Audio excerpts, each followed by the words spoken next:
bandiraɓe amtuɓe yebde ayaw habride Pindi TV kono tan kadi ne ko amtuɓe yebde yewtere mon yewtere ɓeega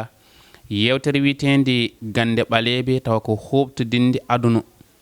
bandiraɓe hewɓe noddoɓe hooliɓe holtoɓe gummi ko dow walla ko less kono ɗo gueece men ko wawɓe golle mumen keedi caggal men hande eɗen gari ɗo e nokku mo ganduɗa ko ceerno biyeteɗo ceerno Hamidou Sow so ceerno Hamidou Sow haalama pular kala haalama kono kadi ne ko gando mo ganduɗa ko joɗɗo gandal mo ganduɗa so tawi ko lekki haala e leɗɗe noɗe cifori embo wawi ɗum no feewi no wawiri ɗum ni kadi ne eno seeki aada on woni omo ganduɗa ko ceerno Hamidou Sow e ballal omo ganduɗa ko ceerno Moussa Sow o salmodira yeeɓoɓe ayawa habride Pindi TV taw ko émission gande ɓaleɓe. Assalamu aleykum. Waaleykum salam wa rahmatullahi wa taala wa barakatu onon fo on calminama on juurama on mbaɗama ziyare surtout wonɓe émission Pindi TV fof mi salmini fof mi accay hay goto. ceerno Hamidou Sow emba tawe ɗo e Nord Foire tonggode makko ko 78 347 83 21 walla kadi ne mbaɗa 77 290 78 08 to banggue WhatsApp e to banggue no noddirɗamo fof kadi ne ma hembo ceerno Hamidou Sow ko jilliɗo kono hande beele emin mbawi andude asli ko mbatta ko wiye gandal ɓalayal wiye gandal danawal hol hen ko ɓurɗa herorade. eyyi on calminama oɗon foof min de ɓuurimi yaarude ko gandal leɗɗe en wayno condi en piiɓi en ko way noon komi pullo gaynaka jibinaɗo Jolof witte hen gandal ha naati ɓundu ha naati ɓaleeri ha naati guine fo affaire leɗɗe en piiɓi en lekki no neɗɗo uditorto walla ko ittata golle gonɗe ɓandu neɗɗo foof dal ko hakkude Jolof e ɓaleeri fof bittuni ɗum inchallah. hakkude Jolof e ɗum ɗo fof aɗum toon beele emin mbawi andude holnde lekki ittete ko holon waktu e holon saaha sa yiiɗi ɗum ittude ko holko tottata ɗum. eyyi leɗɗe en keewi façon ngaji kono jiida lekki waɗa ko yettode mum lekki mbarki gueyi waɗa ko yettode mum lekki ko ala gueyi waɗa ko yettode mum te lekki waɗa ko ñalande ne garata waɗi lewru kadi jour hen garata waɗi hen ko lekki fof gaddata e façon hiɗum waɗi hen leɗɗe gaddata ko tiw waɗi hen leɗɗe gaddata ko ƴiƴam waɗi hen leɗɗe gaddata ko gandanɗa hoorema haalis eyyi saabu ka yi lekki barki gueyi yetta ñas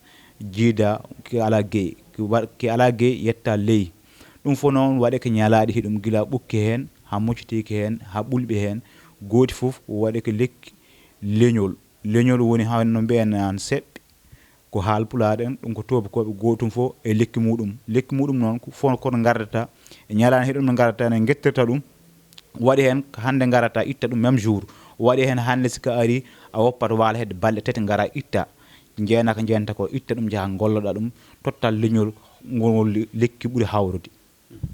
ko wona ko ɗum kono hayɗo batte lekki leɗɗe ɗe ne mbaɗiri sifaji ni ina waɗi kiiko pullo kiiki bamaranke kiiko séréer kiiki joola kiiki jolfo kono ene waɗi ɗum e leɗɗe. hene woodi enen fulɓe ɓuuri en yahade ko leɗɗe fulɓe ɓuuri heew koɓe kutorata koɓe mbiyata ko jaaɓe saare horndol ɗum ɗon ko danayal fulɓe hene jagga fulɓe sanne kadi ɓowde ko leɗɗe fulɓe ko hono mbiyeten ko hande seɓɓe minen siko mbi jolfoɓe tan min kombori leƴƴi keddiɗi fof ko ɗum ɗon ko ɓuuri yaadude kono mbiyata mocceteɗe saare horndolde en ɗen ɗon heɓe keewi hutorade ɗen ɗon kala ko neɗɗo mo ne arema donc waɗi ɗum lotgal ɓandu golle ɗemɗe ko woni hen ɓandu makko ha iwi okki ɗum mujjiteki saare horndorde Allah hene heewi okkuma sutura fof kala ko sukulno fof ɗum fewat inchallah. kala ko sukulno ɗum fewat kala garɗa e ma aɗa andi holko woni lekki mum. eyyi neɗɗo fof kala garɗo ma ko leñol ngol ko wawi wonde fof haɗa foti anda ko woni lekki makko tawi ko donc on jiida leñol walla ko kono leñol goto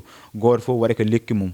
lekki mum ki noon kinɗon ko mbawɗa ittu dokka ɗum lekki avant ɗum okka danayal il faut ko looto ɓandu makko ha laaɓa batte golle e ɗemɗe en e guete en fof dal ha itto o dooro waɗa hutorade banggal danayal e ɓandu makko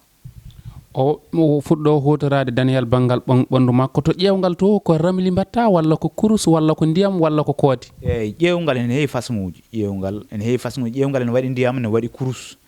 ne waɗi petteweji ene waɗi kurus joni ene waɗi gandanɗa hoorema waldede ɓuuri heew minen fulɓe aynaɓe noon ko ramli ɗum ɓuuri yarude toɓɓe lisdi eyyi ɗum ɓuuri yaaru ɗum min jaaluɗo gueɗe men goni sukaɓe ɗum min gollorto met ɗum golle am he ɗum ko wonɓe caggal lesdi ko ujunnaji 4 kotrantomi ɗum. caggal leydi Sénégal ko ujunnaji 4 e nder leydi Sénégal ko ujunere garɗo ha yetti ko 400 ɗum koɗo batte ƴewgal to.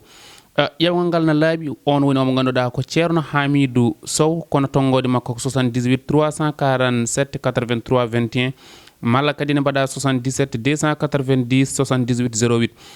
ɗum noon ko wiyete ko noob yidde gorko debbo walla debbo yidde gorko ɗum ni aɗa dillo hen. eyyi alhaali hakkude nooɓo debbo e gorko ɗum ko machallah meɗa hen wondi inchallahu rabbi sababu puɗɗormi hen liggode foof gila wonɓe e extérieur heewi hen gollede mabɓe mais sika heeɓi ko mbimami ko ha mbaɗɗa nene mbimami tan inchallahu mbaɗɗa ɗum tawi ko debbo caggal toba ma cakkato bales mbaɗɗa ɗum utilisé ha kantinɗa nene mbimami gollorɗa noon tawi ko debbo tawi ko gorko suwa hen neɗɗo kala ɗo mbawɗo yaade toba ma nanema sukki ɗum ka waɗi ɗum mbaɗɗa ɗum feere ha debbo o ñaami ɗum walla gorko o ñaami ɗum kala ɗo mbawɗa wonde kanko sokkutama soit ko debbo soit ko gorko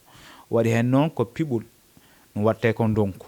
tawi on gonda e nokku goto ɗum waɗi hen ko gollate ko watte ko liingu eyyi ɗum ɗon ubba ɗum wuuro ma tawi ko debbo o waɗi ɗum gorko o tawyata ɗum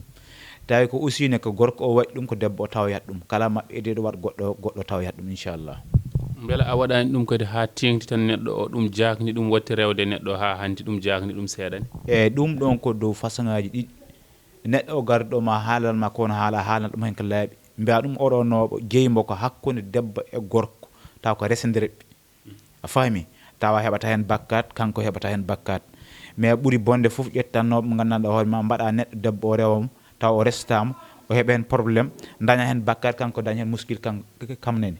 ɗum ɗo ko wona ko feewi heddi ko hen min ko mi namnatomo question beela hoɗon desodiri mbiyami eyyi mi ƴettannoɓe o mbaɗnanma mi haalanma mbaɗal ɗum caggal toba ma tawi ko debbo tawi ko gorko sika waɗi ɗum goto o sokkuta goɗɗo e on ceerata ha ila yawma yoba sowno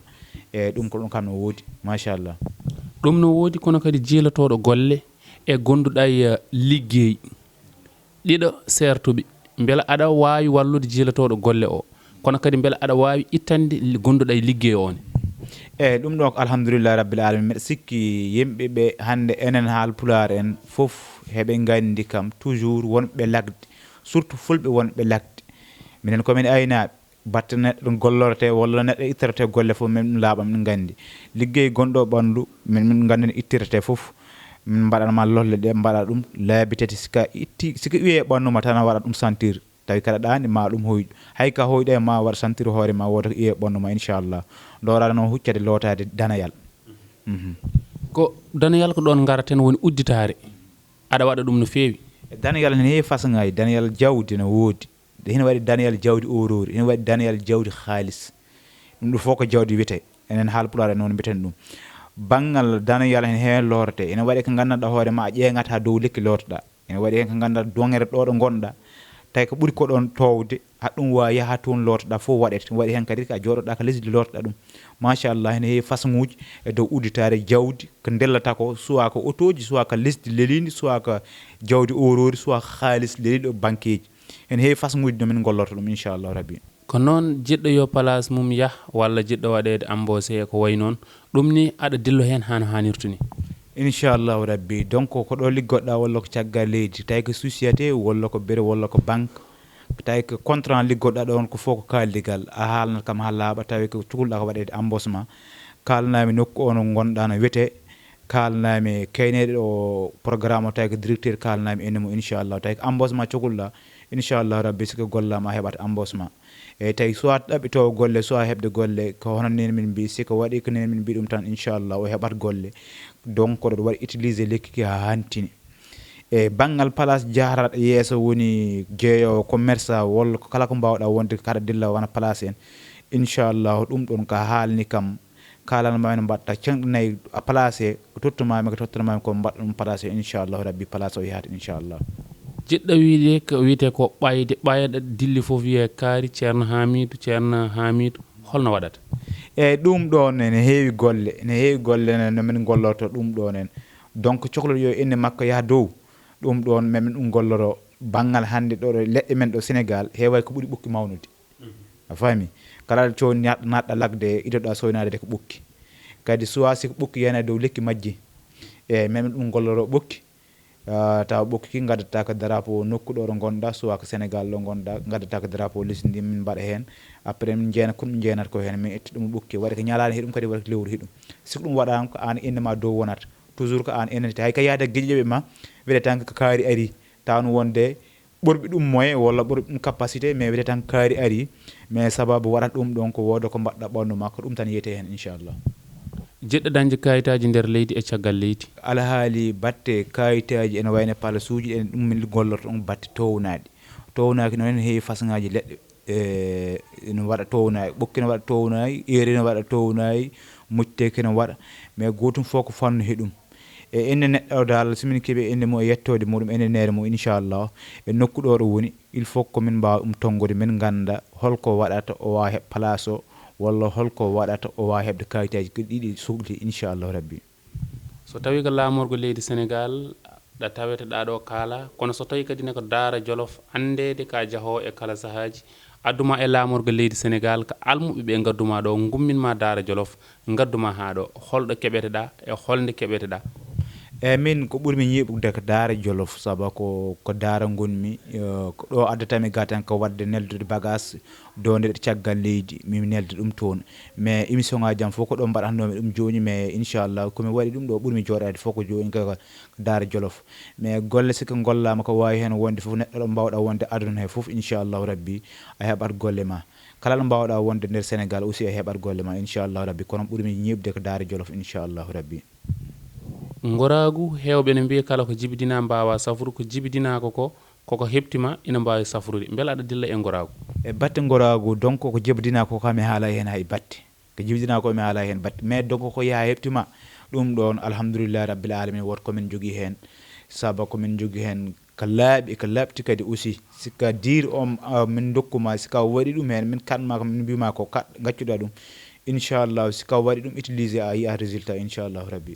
beela koye leydi Sénégal tan kaɗɗa walla aɗa yalta leydi ndi e kala saaha. eyyi ɗo meɗa yalta ɗo seeɗa mais ko lesɗele ɓaleɓe ɗo ɓuurami hadde caggal wayno Mali en Mauritanie en Guinée en Gambie en mais ko ɗo ɓuurami yaade mais caggal Asie o walla Europe o mi meeɗa toon yaade inchallah. won wiɓe ko binduki ɓuuri yawde walla ɓuuri lelde e lekkiki an aɗa jaaɓi ko lekkiki ɓuuri yawde e binduki walla. eyyi woni hen solo ngo tan ko jabanede nde soit ko bindude nde soit ko lekkiki lekki ɓuuri bindude yawde ko jaggata mais lekki ɓuuri yaw kadi aussi ko accata bindude hen neeɓe ko jaggata mais siko nangui yawta accude mais wodi hen solo tan ko yo a liggo ko gandanɗa ko hoorema hene jaabe inchallahu rabbi. ya liggo kono jaabe en gari ha e jaabi ha tirdi kanko o mo ganduɗa ko Ceerno Hamidou Sow jaaɗo toon to Daara Jolof ko toon kadi o ñiiɓi kono hande emo tawe ɗo West Foire kono noon tonggode makko ko 78 347 83 21 walla mbaɗa 77 290 78 08 hande oɗo saaha holko mbiyata ɓen yeeɓoɓe Ayaw Habirde Pindi TV tawa ko wattuɓe hakkille e yewtere wiyetede Gande Ɓaleɓe. eyyi kamɓe fof de mi salminiɓe ɓe juurimoɓe kala ɗo neɗɗo wawi wonde kala ɗo bandiraɗo wawi wonde yon mbaɗ haɓɓere wotere junggo woto e faandu jaggodiren ballodiren ko yimɓe sikki naggodira e jaggodira e doole gotata ɗon hay batte wonata ɗon eyyi onon foof noon mi salmini on mi donima on meɗon ñagano radio o yo télé ɗe yo yaaru yeeso inchallahu Allah jaggaran kala jolɗo Allah kala ɗo wawi wonde aduna inchallah. e gasnirde yewtere Gande Ɓaleɓe kono ma en namnoɓe lehoñ nanɗo ko lehoñ tatoñ ina wonde palat baɗɗo leydi ina wonde ko jiiɗon ko kono en namnoto omo ganduɗa ko Ceerno Hamidou gotel hen fof holko yaata holguel gadortoɗa. eyyi kiɗo lekki dane idortomi kiɗo enen ko danayal eko heewi koko yadata ene heewi koko woni eko heewi koko udditata ki woni danayal batte neɗɗo gollotoɗo o lootima ɓandu makko ha iwi ko wonno makko foof inchallah ki lekki min bannat ɗum somin banni ɗum ki lekki hen haasi lewru foof o lowti hen balɗe tati lewru foof lowti hen balɗe tati ha woni lebbi tati inchallahu kala ɗo wawno wonde o heɓat golle kala ko wawno ɗaɓɓitide o heɓat donc wonno ko place jawdi en sogui place o yahata yeeso inchallahu rabbi o yarat yeeso inchallah ki woni batte danayal dal inchallahu rabbi. jawtaten koye lehel gongel ngel hakkude eyyi ngel ɗo dekka matériel uji gueɗe goɗɗe goni hen gandanɗa hoore ma ɗum ɗo kanko guuri humpaka on kumpaka koko liggorte eyyi ɗum ɗo ko ɗum ɗo lombiɗo en inchallah batte ngel ɗo leyel noon ɗum koko urete batte wonɓe place uji en ka waddama cuura e soit ko place gonɗa soit ko clandestine wonɓe hande caggal leydi heɓe jeeya beddaji ko way noon ɗum ɗo a waɗat ɗum butil ma mbadda hen gueɗe bisa ɗo nokku ɗo ɗo gonɗa haɗa yeeya mais donc ko place tawde ko kosɗe nayyi woni damara ɗum ɗon kaɗa wawi wadda annama haɗa hen uro inchallah batte yimɓe clientnoɓe heɓat e hesɓe heɓat inchallahu rabbi ɗum ɗo woni ɗo enen jawteten koye palat baɗɗo butel ina sooma ha wujji coy kono wonko wonde butel o morso danejo tal eyyi ɗum ɗo ko batte ko ƴewranmi ko inchallahu rabbi hene heewi noon hene haasi neɗɗo o komi hoorema ɗum nanggude e hoodere makko neɗɗo hoodere makko no wona ndiyam neɗɗo hoodere makko no wona hendu jaygol lesdi komi waɗi ko composé neɗɗo ko waɗi hen noon sokomi ƴeewi mi nanggani ɗum ɗo mi noddat ene ma wona laabi jeeɗiɗi mi toto ɗum butel he mi haɓɓa hen morso danejo o mi joɗɗen ha janggonma hen inchallah kala ko mbawɗo hoodere ma wawi wonde mami nanggu inchallahu rabbi kala ɗo wawi wonde ma nanggu hay minen ɗomin goni ɗo a andi nomin jooɗori a andi nomin gardi fof ganduɗa ɗum koye palato inchallahu rabbi ɗum ɗo foof kala ko wawi wonde neɗɗo he walla ko yawti walla ko arata siko mi waɗi ɗum inchallahu rabbi fof mi anda ko woni hen fof mi haalal ma kala ko wawi hen wonde kew hen fof mi haalalma inchallahu rabbi kono wayno e onon fof mi salamani on mi jorima on mi weltanima on guila mawɗo radio ha gardeɗo on fof dal mi acca hay goto guila dow ha less mi acca hay goto on calminama on juurama yo Allah rokku en walle jaam wassalam Allah jarama on jarama onon yeɓannoɓe ayawa haɓirde Pindi TV taw ko émission gande ɓaleɓe ko ɗo waynori taw koɗo men wonno ko ceerno Hamidou Sow mo barkewi kono noon eɗen tawamo ɗo e West Foire kono tonggode makko ko 78 347 83 21 walla mbaɗa 77 290 78 08 toon to caggal men ko Samba Diop wondude Signe Mansour e Matimar Allah jarama on jarama jokkon e yebde télé mon saga Allah sago mon